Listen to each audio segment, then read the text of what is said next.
Bonjour à tous, bienvenue sur la chaîne Maintenant j'entreprends. Je suis Claude Robin, fondateur du groupe Amaris et suis passionné par l'entrepreneuriat. Et dans ce cadre, on a décidé de faire une série dédiée aux créateurs d'entreprises, aux entrepreneurs que je vais interviewer. Ce sont vraiment des bousculateurs dans leur domaine. Ils ont bousculé parfois leur marché et ce que j'ai envie de savoir, c'est quelles sont les clés de leur réussite, comment ont-ils fait, pourquoi ont-ils eu envie de créer.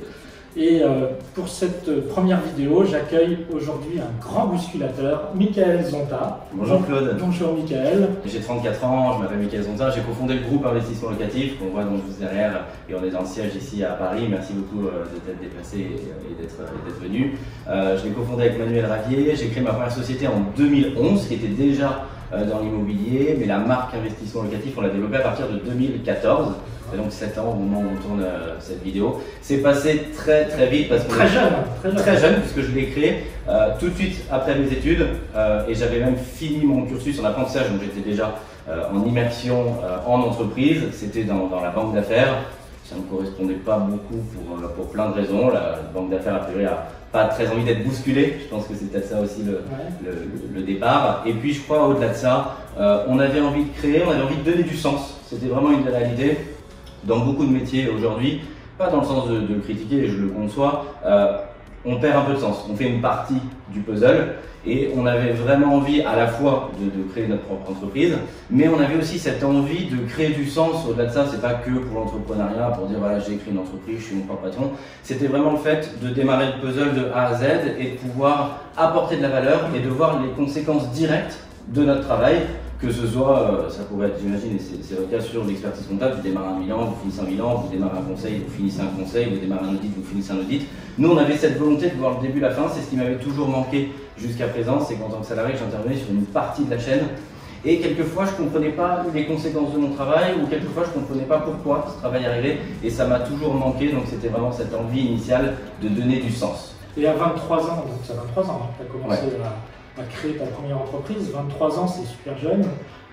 Tu connaissais déjà le monde de l'entreprise On connaissait pas grand chose. Non, mais après, on va être honnête, on avait envie, mais je crois que c'est ce que je dirais de mes enfants, c'est ce que je conseillerais toujours.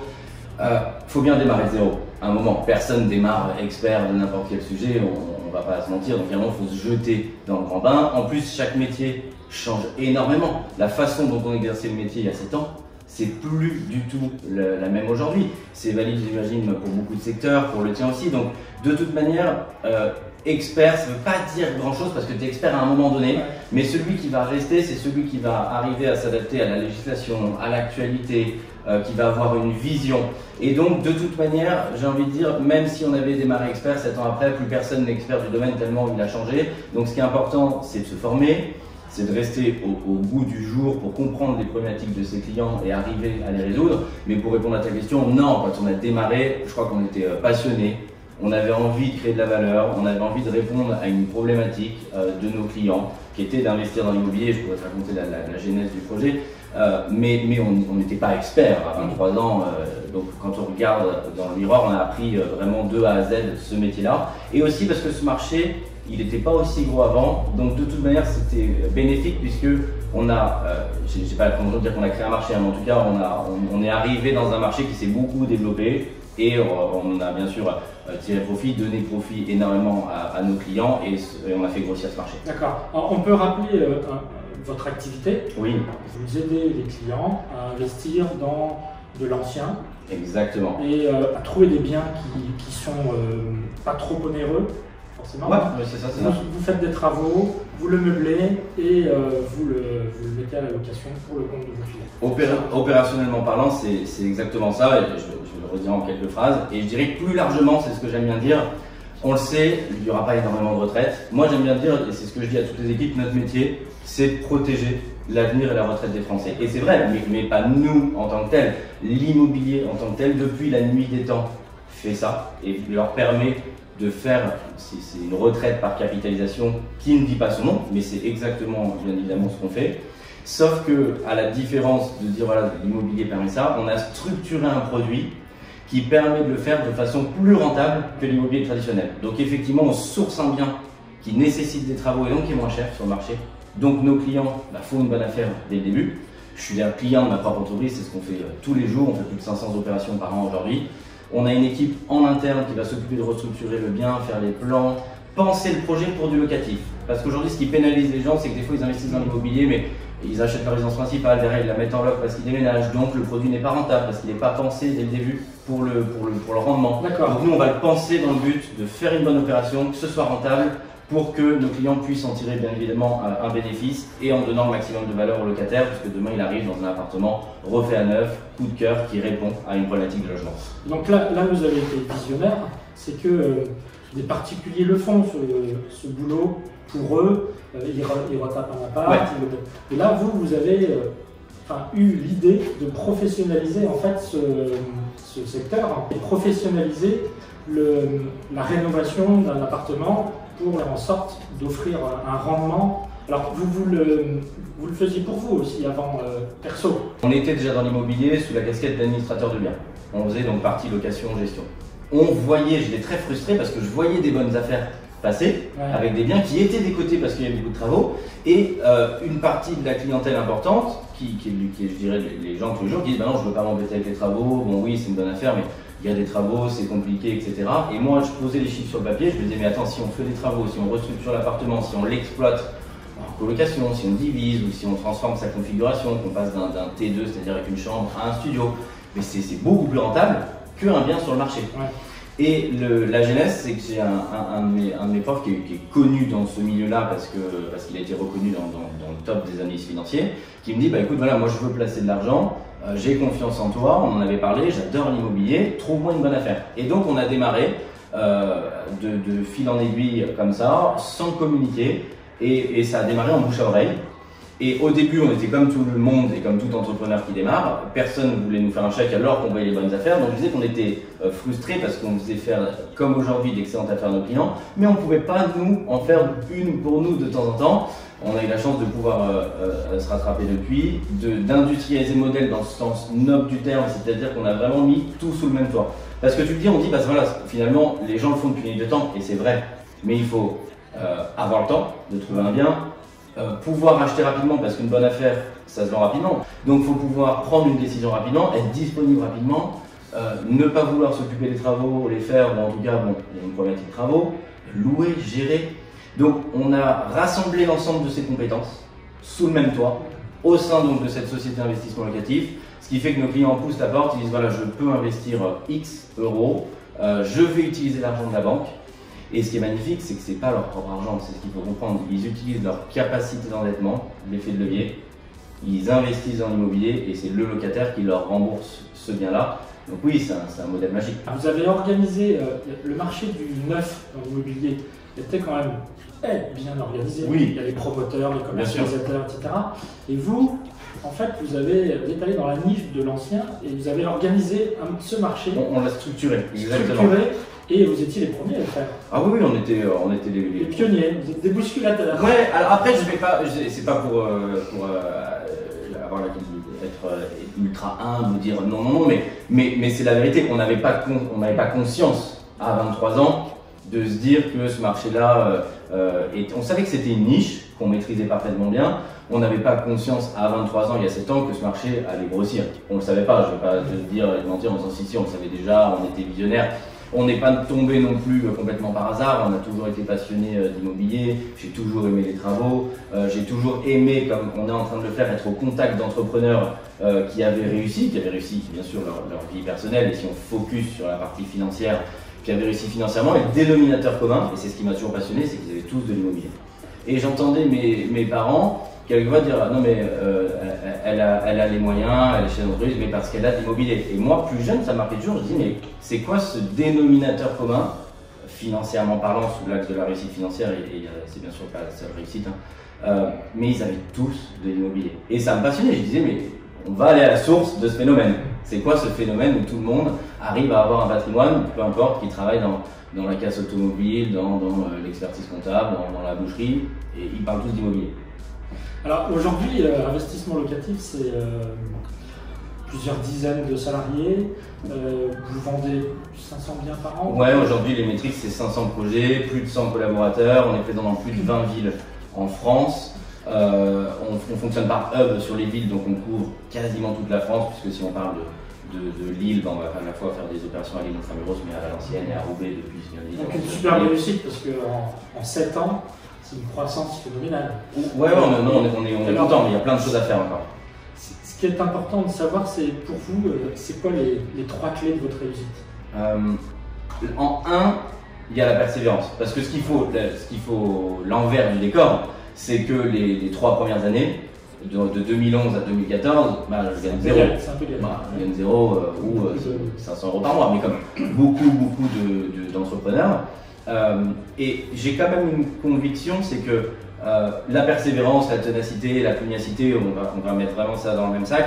Si tu es à l'écoute de ton marché, et c'est vraiment 7 ans après l'analyse qu'on peut faire, c'est de dire je voyais des bonnes affaires, j'ai commencé à en parler autour et j'ai du coup drainé des gens qui m'ont dit mais non, mais moi j'ai l'argent pour faire ces bonnes affaires. Mais c'est comme dans l'entrepreneuriat, quand tu as un bon projet, même si tu n'as pas d'argent, soit tu trouveras des investisseurs qui eux en ont et savent reconnaître un bon projet, soit tu trouveras des clients.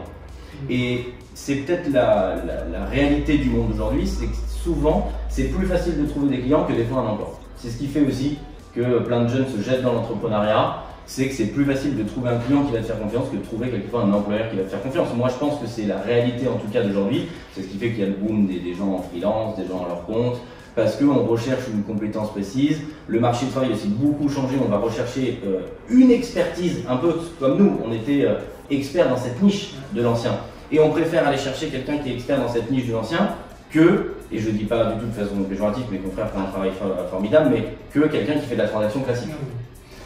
Aujourd'hui, on sait que dans tous les métiers, c'est dur de trouver du monde, de trouver des collaborateurs. Comment vous faites, vous, pour travailler votre marque employeur et faire en sorte que votre croissance, vous réussissez à l'absorber en recrutant? Je dirais pas facilement, mais vous arrivez à attirer du personnel. Ouais. C'est quoi votre... Recruter des gens compétents, il y en a beaucoup et les gens sont très bien de manière générale, mais tu vois, c'est bizarre parce qu'on aurait parlé de marque employeur il y a 7 ans.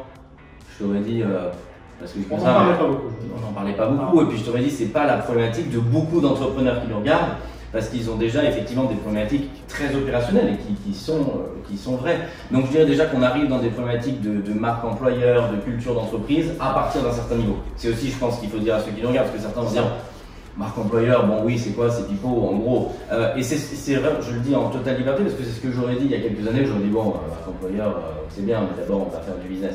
Et la réalité, c'est que ça se construit pas à pas, mais aujourd'hui, oui, c'est problématique de marque employeur, de formation interne, d'accompagnement interne, de promotion interne, d'évolution interne entre différentes villes sont au cœur. Et donc c'est pour ça aussi effectivement qu'on a une chaîne YouTube, qu'on met en avant à la fois les réussites de nos clients, mais également de nos salariés, pour arriver effectivement à fédérer les gens, à fonctionner autour d'une culture d'entreprise qui n'est pas juste avoir des clients ou qui me dit voilà, je veux avoir plus de clients expertise comptable, moi je veux avoir plus de clients, mais plus dire c'est quoi aujourd'hui notre vrai métier, nos valeurs, ce qui font finalement que les clients poussent notre porte, oui, pour acheter un bien immobilier, mais au-delà de ça, il faut comprendre cette culture, qu'on protège les gens. Et c'est une réalité, la véritable réussite derrière, elle est bien sûr elle est financière, mais après il faut gratter. La véritable réussite derrière, c'est la reconnaissance, c'est quand tu as protégé le client, c'est quand le client il a un très bel appartement, qu'il est fier, qu'il est ultra content à la réception, qu'on fait généralement quand ils sont présents physiquement, voilà, avec champagne, on les reçoit, on fait un cocktail dans leur appartement. Donc c'est ça, derrière cette culture d'entreprise qu'il faut faire pour fédérer et attirer des talents. Et dans une dernière vidéo, je parlais de l'association et qu'il était important quand on s'associait avec quelqu'un pour créer une entreprise, d'être plutôt complémentaire. Ouais. Est-ce que avec Manuel, vous êtes complémentaires? Comment vous vous organisez pour ne pas vous marcher sur les pieds et faire en sorte que au bout de 7 ans, tout va bien Mais c'était ce que tu disais dans les 3 points de réussite, je pense déjà il y a la persévérance, celui qui abandonne au bout de 2 jours, bon, ne peut pas réussir dans l'entrepreneuriat. Il y a le fait d'être bien entouré. Que ce soit des partenaires dans ton travail, tes collaborateurs, ou effectivement l'association, parce qu'on a démarré à deux. Donc au début, ton premier collaborateur, c'est ton associé, et tu te lèves le matin et vous êtes deux. Bon, je pense qu'il y a différents modèles. Certains vont se sentir plus à l'aise tout seul, d'autres vont se sentir plus à l'aise en groupe. Un des facteurs clés de succès, c'est effectivement d'être complémentaire, parce que être deux, si tu fais exactement la même chose, bon, ça peut quand même marcher, il n'y a pas de règle générale, mais forcément tu te dilues quelque part un petit peu. Je vais le dire, c'est de la chance. Alors, on a eu l'envie d'entreprendre ensemble, mais à 23 ans, qui peut dire je connais parfaitement, et je l'ai analysé, les compétences professionnelles de mon associé, qui est comme moi plutôt un étudiant qu'un jeune travailleur à la base. Donc il y a un petit côté à la base de chance, mais il y a quand même un côté à la base de réflexion ensuite, de dire voilà, on va se séparer les responsabilités. D'une part pour que chacun ait sa propre liberté, son terrain d'action, et je pense que c'est important. C'est un petit peu comme un couple, hein, c'est une réalité. En plus, des fois, on en rigole, je dis il faut mieux que je me dispute avec ma femme qu'avec mon associé. Donc, comment vous avez fait concrètement Alors, ça s'est fait assez naturellement. Au tout début, on faisait tous les deux la partie commerciale, mais j'ai plus été sur la partie équipe. Opérationnel, dès qu'on a commencé à avoir ne serait-ce qu'un stagiaire ou autre, et il a tout de suite été sur la partie plus marketing, c'est-à-dire faire entrer le client du prospect ou de la personne qui veut des renseignements jusqu'à qu'il soit client, et j'étais plus sur la partie en aval, de la partie voilà, le client est là et on va ensuite le répondre et délivrer bien évidemment le service. Il est plus dans le process. Ouais, exactement, et ça s'est amplifié et ça a poursuivi sur cet axe puisque aujourd'hui, il dirige vraiment toute la partie, on a une responsable marketing, mais sur toute la partie stratégie marketing, et je vais être beaucoup plus sur la partie commerciaux et chasseurs, donc de la partie livrable du service. Et dans une entreprise, bon, on parle des réussites, vous avez connu une superbe réussite, mais j'imagine qu'il y a parfois des échecs.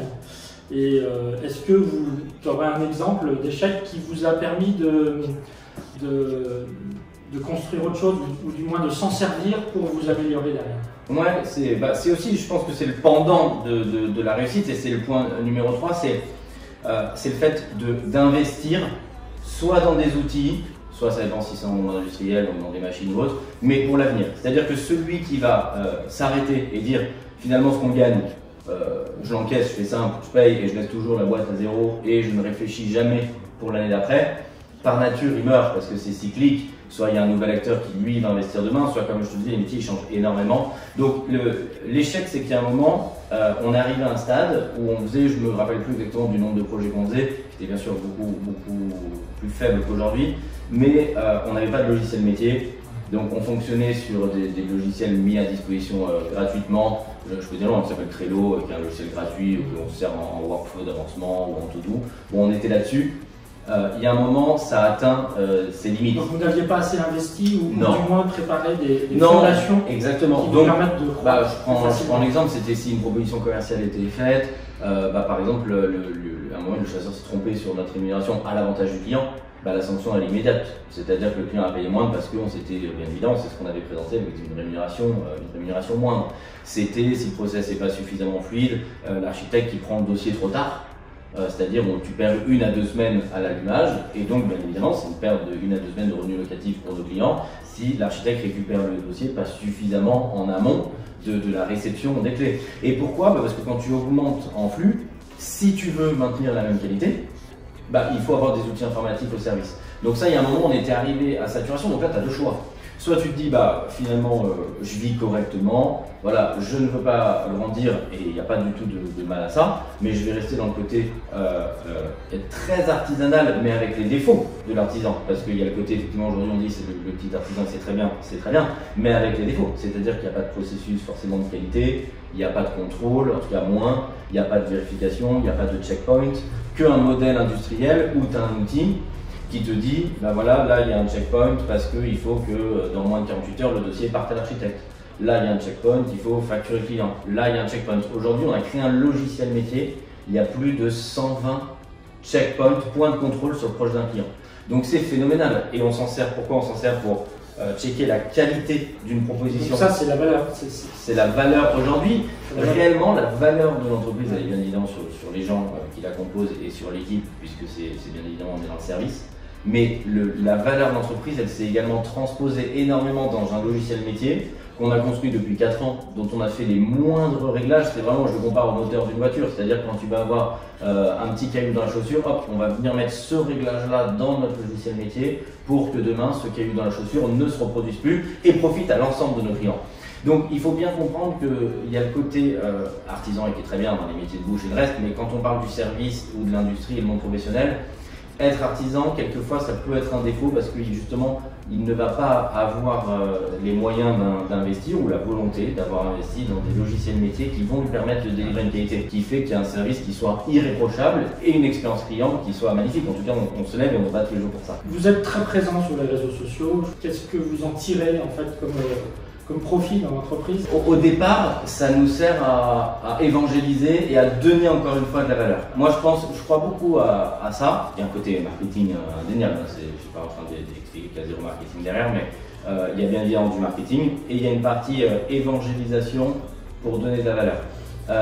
Aujourd'hui, sinon, on est dans un monde où on se dit bah, soit le client paye et finalement je lui donne du contenu, soit il ne paye pas, alors je vais lui donner zéro valeur. Ça, c'était valide il y a 10 ans, pour prendre cet exemple, mais aujourd'hui, c'est plus du tout valide. Et on en parlait juste avant, aujourd'hui, quand le patient va chez son médecin, c'est limite, il a juste besoin de l'ordonnance, il va déjà prendre le stylo, écrire ce qu'il veut sur l'ordonnance, il est allé voir, il a dit non, mais je sais que c'est une grippe, vous embêtez pas, j'ai juste besoin de récupérer l'ordonnance. Donc, aujourd'hui, c'est ça ce monde-là, et je pense que c'est très bien, on est dans la transparence, les gens veulent de la transparence, ils veulent rentrer chez Investissement Locatif depuis chez eux avant de pouvoir pousser cette porte. Et je pense que c'est très bien parce que ça leur permet déjà de savoir en amont est-ce qu'ils ont envie de faire ce type de projet chez eux. C'est un produit qui, je le conçois, ne correspond pas forcément à tout le monde. Certains peuvent ne pas vouloir investir du tout dans l'immobilier. Donc ça va leur permettre à la fois de les aider à le faire par eux-mêmes s'ils ont envie de le faire par eux-mêmes. Cette présence sur les réseaux sociaux, c'est sans doute aussi pour les clients, ou du moins les personnes qui voient une vidéo, se disent le jour où ils veulent passer à l'acte, ils penseront à investissement locatif. Ce que vous investissez dans les réseaux sociaux, c'est de la notoriété aussi. Il y a du marketing, il y a le fait d'évangéliser pour que le client puisse comprendre avant le fonctionnement, bien évidemment, de l'entreprise. Mais franchement, qu'est-ce que ça nous coûte si quelqu'un veut le faire par lui-même plutôt qu'il ait une galère, il veut diviser un appartement il veut le faire par lui-même. Qu'est-ce que ça nous coûte de lui donner 10 minutes de conseil gratuit? Ça ne coûtera pas plus cher de le faire là quand on donne un conseil et que ça profite à 1000, 10 000 personnes. De toute manière, celui qui veut ne pas le faire viendra. Et si on peut en plus aider celui qui veut le faire après, on ne se voile pas la face, il y a aussi le fait, bien évidemment, de pouvoir évangéliser notre service et notre produit sur une chaîne dédiée ou sur notre compte Instagram ou sur la chaîne dédiée pas de placement produit, investissement locatif. Et de lui donner un maximum de conseils. Donc bien évidemment, il arrive et il a déjà compris le concept, mais c'est intéressant parce que du coup, il va être encore plus pertinent dans ses questions. Plutôt effectivement quelque part de prendre du temps pour expliquer tout le concept, on va prendre du temps pour aller un peu plus loin déjà en profondeur dans son projet, quelle ville il veut, quelle rentabilité il veut, quel produit va lui correspondre le mieux. Donc c'est aussi à son service pour demain pouvoir lui délivrer le produit qu'il a vraiment envie d'avoir.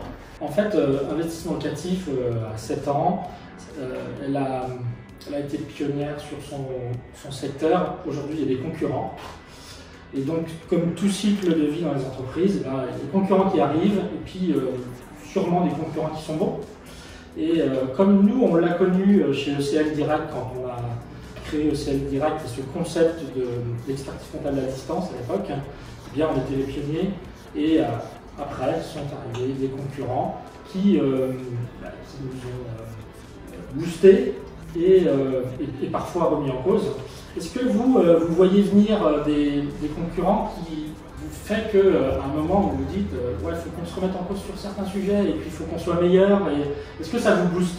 Ah mais de toute manière c'est le cas, on s'est dit voilà il faut qu'on soit plus créatif, mais bien évidemment en termes aussi de communication, puisque pionnier là-dedans, leader bien évidemment à la fois en chiffres mais à la fois là-dessus, mais tout le monde est bon, il y a de la place pour tout le monde, il n'y en a pas un qui est ultra meilleur que l'autre, j'ai jamais été là-dedans, tout le monde peut vivre et tout le monde a sa place.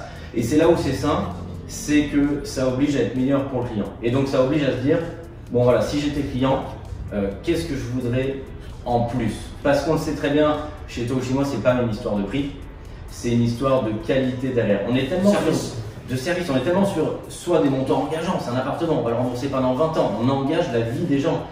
Quand tu donnes du service, que tu engages un chef d'entreprise, tu l'engages sur quelque chose qui est très conséquent. On n'est pas, et ça dévalorise en rien le travail des boulangers, on n'est pas sur 1 euro, une baguette de pain, je l'ai raté, bon, j'en redonne une. On est sur quelque chose qui est extrêmement engageant.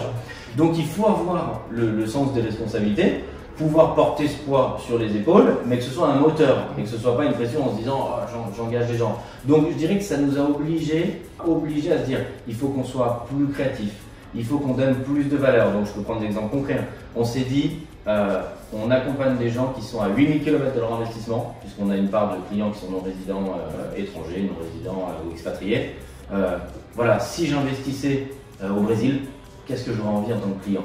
Et ça oblige à se mettre dans cette position-là. Donc ça veut dire visite virtuelle 3D avec la dernière technologie des biens. Et ils adorent. Tu es chez toi, tu es à Rio, tu investis avec investissement locatif, tu suis ton chantier sur une application mobile dédiée. Peut-être qu'on l'aurait jamais sorti, cette app, si finalement, effectivement, tu es tout seul dans ton coin, tu dis pourquoi je vais faire une app, bon, finalement, j'envoie un mail, c'est la même chose.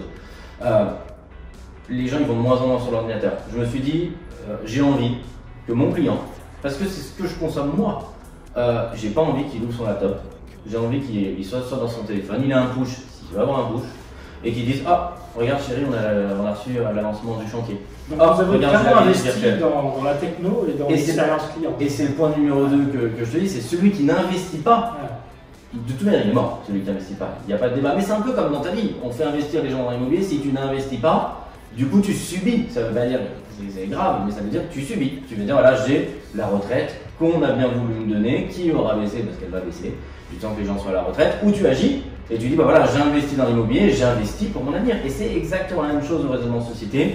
Donc ça s'est traduit par développer une application interne pour nous. Déjà, on en parlait de gestion de projet pour pouvoir standardiser une qualité d'artisan one-to-one, mais sur de la volumétrie. Ça s'est traduit par la création d'une application interne. On s'est dit, on veut que notre client, dans son canapé, reçoive ses visites chantier, reçoive ses propositions, visite son appartement à distance, puisse se déplacer en visite virtuelle à l'intérieur, puisse communiquer avec le comptable, avec son chasseur, avec le commercial, avec qui il veut à l'intérieur de cette application. C'est pouvoir prendre un rendez-vous même à minuit, 2 h du matin. Ça paraît simple et bête, mais tu n'as pas envie de recevoir 3 jours après une question. Si on a un client qui veut un rendez-vous, là, au moment où on parle, il peut prendre rendez-vous en direct et il sait à quel moment il a rendez-vous sans avoir besoin de parler à la personne s'il souhaite parler à la personne. Et il sait que voilà, son rendez-vous est pris et c'est complètement booké. Vous vous mettez complètement à la place du client et c'est parfois ce qu'oublient certaines entreprises qui développent leur offre, etc., mais ne se mettent pas à la place du client. Vous, on le voit, vous vous mettez complètement. C'est peut-être parce que vous êtes, et Manuel et toi, aussi investisseurs perso et vous savez quelles sont toutes les phases des chantiers et ce dont a besoin un client. En fait, le mot, c'est je pense qu'il faut être juste. Il y a l'expérience client et c'est ce que je dis souvent et moi, j'aime pas montrer que la face idyllique de l'immobilier, comme si on disait la face idyllique de l'expérience comptable. Il n'y a jamais un redressement fiscal d'un entrepreneur où le comptable a oublié une coquille. Il n'y a jamais. Ça c'est pas vrai. Ça, c'est un monde idyllique. La réalité du monde, c'est que ceux qui font rien n'ont rien. Et bien évidemment, ceux qui font des erreurs, mais vont toujours plus loin que ceux qui font rien. Et moi, j'aime bien montrer la réalité. Bien évidemment, on va faire éviter aux gens 99% des erreurs de par notre expertise. Mais est-ce que c'est pour ça qu'il n'y a jamais un dégât des eaux dans nos appartements, qu'il n'y a jamais eu un impayé dans nos appartements, qu'il n'y a jamais eu un ravalement de façade dans l'entièreté des appartements qu'on a fait acheter à nos clients? Bien sûr que non. Ça veut dire quoi? Ça veut dire que les problèmes, ils existent toujours. On est jugé par nos clients tous les jours sur la capacité à les résoudre. Pas, et bien sûr sur la capacité à éviter 99% des problèmes par l'expertise, mais ça ne veut pas dire qu'il n'y en a plus, il va rester des problèmes tout le temps. Et on est jugé par nos clients sur la capacité de résoudre. Vous transformez vos clients en ambassadeurs. Parce que du coup, quelqu'un a dit, bien sûr qu'il y a eu un petit caillou dans la chaussure à ce moment-là, bien évidemment sur une minorité de nos clients, mais ils ont été pros, ils l'ont résolu. Quelqu'un a pris en main ce problème, ils l'ont résolu, tout est rentré dans l'ordre. Et c'est ça des pros. Et en fait, je pense que des pros, c'est ça. Personne ne va croire dans un monde de transparence aujourd'hui qu'il n'y a jamais un problème dans aucune société. Tout ça, c'est pipeau et c'est faux. C'est la capacité à résoudre ce problème-là rapidement. Et la satisfaction des clients passe aussi par la fidélisation des collaborateurs. c'est important. Bien sûr. Donc vous, comment vous faites pour fidéliser vos collaborateurs qui restent dans l'entreprise, pour qu'ils soient heureux, qu'ils se sentent bien? La première partie, c'est qu'on a la chance d'avoir grandi et d'avoir une diversité des métiers, que ce soit commercial, chasseur, architecte. Alors, ça ne veut pas dire qu'un chasseur va devenir architecte, mais ça veut dire déjà qu'on a vu, peut-être que le Covid a aidé, mais une mobilité géographique forte que peut pas offrir une toute petite société. Donc il y a déjà cette capacité à la fois à proposer, à avoir une mobilité interne. Et après, il faut être dans une société, on ne va pas raconter des histoires, si on est 4 et qu'on passe de 4 à 5 en 5 ans, la capacité à faire évoluer les gens sur leur périmètre, elle est beaucoup plus compliquée. Donc il y a eu aussi effectivement le fait d'être dans une société en croissance qui a permis de façon correcte de faire évoluer aussi, bien évidemment hiérarchiquement, puisqu'on a aujourd'hui 2 responsables des ressources humaines, on a plus de 25 architectes. Donc bien évidemment, on n'est pas, sur plein de choses, des fois on est un peu à l'encontre des startups, on n'est pas fan du management horizontal comme c'est à la mode. C'est peut-être mon côté old school, mais je pense que les gens bons sont contents quand il y a des règles. C'est mon analyse et ils aiment bien travailler dans quelque chose qui est structuré. Donc nous on est plutôt à l'ancienne là-dessus sur quelque chose qui est structuré et qui en tout cas je pense fonctionne bien parce que les gens qui sont bons, c'est mon avis, je pense qu'ils ont un intérêt à dire voilà la ligne directrice c'est ça et au moins on pousse tous dans le même sens. Comment vous vous voyez dans 5 ans? La chance c'est que, et c'est la chance de l'entrepreneuriat, c'est que si tu m'avais dit il y a 7 ans. Tu auras moins de 40 ans encore. Bah non, mais surtout si tu m'avais dit il y a 7 ans tu vas discuter avec Claude Robin, je t'aurais pas cru. Ouais. Non, la chance vraiment de l'entrepreneuriat, c'est que on n'est jamais arrivé avec un plan de carrière. Et je crois que de toute manière c'est faux. Même aujourd'hui, quand tu demandes aux sociétés, même si elles ont un business plan où je serai dans 5 ans, on sait que 99% des business plans sont faux. Ça ne veut pas dire qu'il ne faut pas en faire. Il faut bien sûr avoir une vision. Mais moi je pense qu'il faut.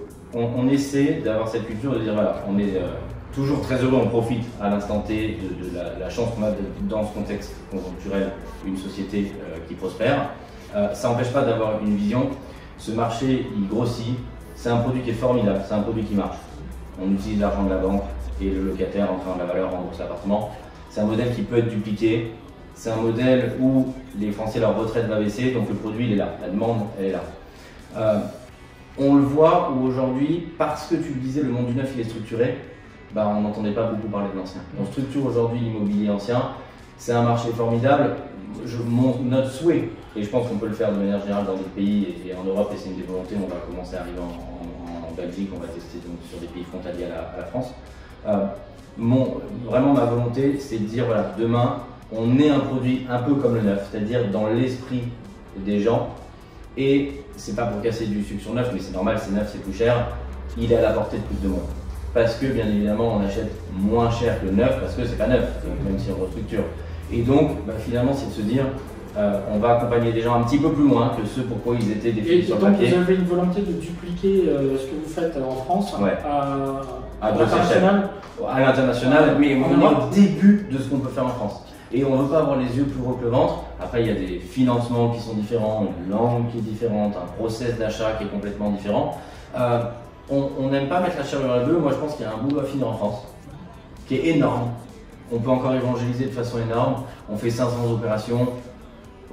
J'ai un chiffre symbolique, on ne l'avait pas depuis le début parce qu'encore une fois, on n'avait pas cette vision, je le dis humblement, on ne savait pas qu'on allait déjà faire autant, mais je pense qu'on peut faire autour de 3000 opérations. En tout cas, c'est notre volonté. C'est un challenge perso qu'on s'est fixé, de se dire voilà, on veut rénover 3000 biens en France et protéger plus de 3000 clients. Donc, tant qu'on n'aura pas atteint cette barrière, vous nous verrez encore un petit peu sur la feuille. Écoute, merci, merci pour cette interview passionnante.